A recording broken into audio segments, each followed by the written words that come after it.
네, 안녕하세요. 오늘 태국의 흥미로운 소식들 속으로 함께 들어와 볼 준비 되셨나요? 당신이 보내주신 자료들을 바탕으로 저희가 좀 살펴봤는데요.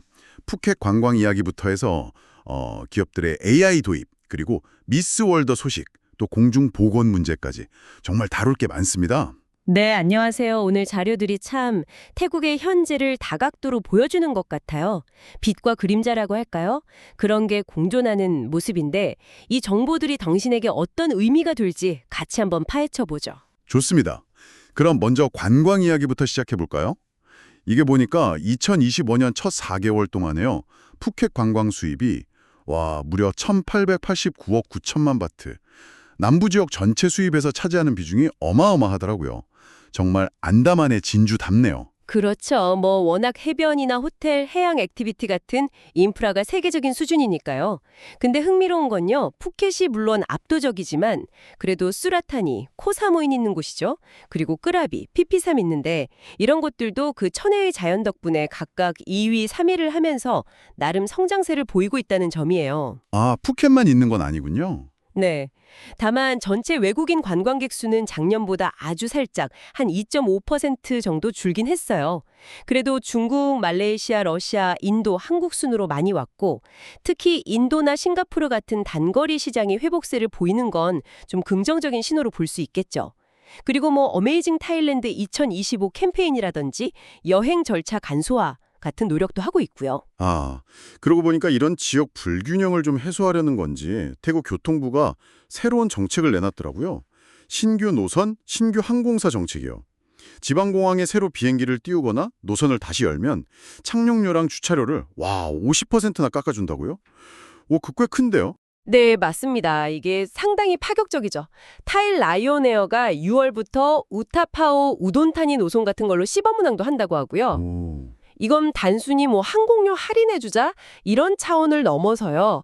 푸켓 같은 아주 큰 도시에 몰리는 관광객들을 지방으로 좀 이렇게 분산시키려는 전략적인 접근으로 봐야 합니다. 항공사들 경쟁도 좀 유도하고 더 나아가서는 지역 경제 활성화, 투자 유치까지 좀 큰 그림을 그리고 있는 거죠. 그렇군요.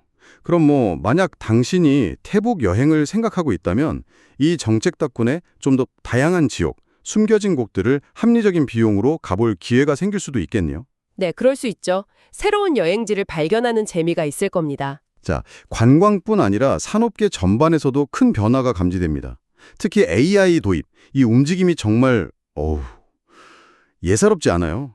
실제로 AI를 도입한 기업은 한 17.8% 정도 되는데 도입을 계획 중이라고 답한 곳이 무려 73.3%나 된다는 점이 굉장히 인상 깊었어요. 네, 맞아요. 그 비율 차이가 엄청나죠? 이건 단순한 유행이라기보다는 태국 기업들이 이제 경쟁력 강화나 지속 가능한 발전을 위해서 AI를 정말 중요하게 생각하고 있다는 증거겠죠. 그렇죠. 필수적인 요소로 보는 것 같아요. 근데 여기서 또 중요한 점이 나옵니다. AI 도입의 가장 큰 장애물이 뭐냐고 물었더니 숙련된 인재 부족을 꼽았다는 거예요. 아, 역시 사람이 문제군요. 기술은 있는데 쓸 사람이 부족하다. 바로 그겁니다. 그래서 오소트 스파 같은 큰 기업은 아예 대학이랑 손잡고 인재 양성에 직접 나서고 있고요. KBTG 같은 금융그룹은 AI를 활용해서 예를 들면 디지털 대출 심사 시간을 줄이거나 코딩 같은 반복 업무 부담을 실제로 40%나 줄였다고 해요. 40%면 엄청난 효율 향상이네요. 네. 하지만 이제 문제는 중소기업들이죠. 자원도 부족하고 정보도 얻기 어려우니까 정부 지원이 좀 절실한 상황입니다.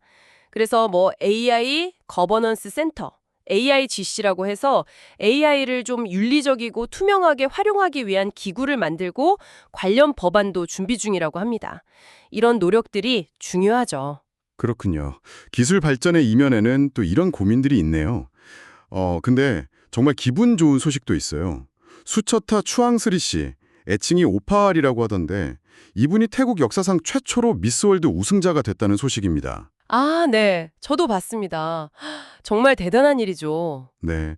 더군다나 정치학을 공부하는 학생이면서 유방암 환자를 돕는 584허라는 프로젝트도 직접 만들어서 운용하고 있다니 그냥 미모만 갖춘 게 아니더라고요. 맞습니다. 58씨의 우승은 단순한 미인 대회 수상을 넘어선다고 봐요. 어떤 사회적인 메시지 그리고 행동력까지 갖춘 젊은 여성 리더십의 등장을 보여주는 상징적인 사건이죠. 그녀의 활동이 앞으로 태국 사회에 정말 긍정적인 영향을 줄 거라고 기대합니다. 네, 정말 좋은 영감이 될 것 같아요. 하지만 이렇게 밝은 소식만 있는 건 아니더라고요. 그 이면을 보면 좀 어두운 현실도 있습니다. 태국의 전체 흡연율 자체는 지난 30여 년간 절반 가까이, 그러니까 32%에서 16%로 줄긴 했대요. 이건 성과인데. 네, 그건 다행인 부분이죠. 근데 문제는 특히 저소득층 가게에는 이 담뱃값이 여전히 엄청난 부담이라는 겁니다. 심지어 월 소득의 60%를 담배 사는 데 쓰는 가정도 있다니 전 이 부분이 좀 충격적이었어요. 와, 60%요? 그건 정말 심각한 수준인데요.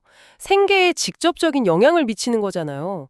근데 더 우려되는 건 요즘 청소년들 사이에서 전자담배가 급속도로 퍼지고 있다는 점입니다. 아, 맞아요. 그 문제도 심각하죠. 이게 보니까 맛 종류만 18,000가지가 넘고 디자인도 막 장난감처럼 만들고 심지어는 고농도 니코틴이 든 파우치형 팩까지 나왔다고 해요.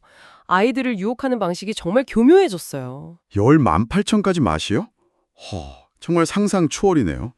그렇게까지 해서 아이들을 네, 그래서 실제로 12살짜리 아동의 폐가 심각하게 손상된 사례까지 보고될 정도라고 하니 이게 얼마나 위험한지 알 수 있죠. 정말 심각하네요. 그럼 대책은 없나요? 금연행동재단 ASH 같은 곳에서 큐움이라는 앱을 만들어서 지역사회 기반으로 금연을 돕는 노력도 하고 있긴 합니다. 하지만 그것만으로는 부족하고 특히 청소년을 겨냥한 이 전자담배에 대해서는 정말 강력하고 즉각적인 규제 강화가 시급해 보입니다. 네, 정말 그렇겠네요. 오늘 저희가 태국의 정말 다양한 면면을 살펴본 것 같습니다. 눈부신 관광산업의 성장 이면에 있는 지역 격차 문제, 또 AI라는 새로운 동력을 확보하려는 열망과 그 과정에서의 인재 부족이라는 현실적인 고민, 그리고 세계 무대에서의 자랑스러운 성취와 동시에 깊어지고 있는 공중보건의 그늘까지. 태국이라는 나라가 정말 역등적인 변화의 한가운데 서 있다는 느낌이 드네요. 맞습니다. 정말 다양한 변화들이 동시에 일어나고 있죠. 이 모든 변화의 소용돌이 속에서 태국은 아마 중요한 질문 앞에 서 있는 것 같아요.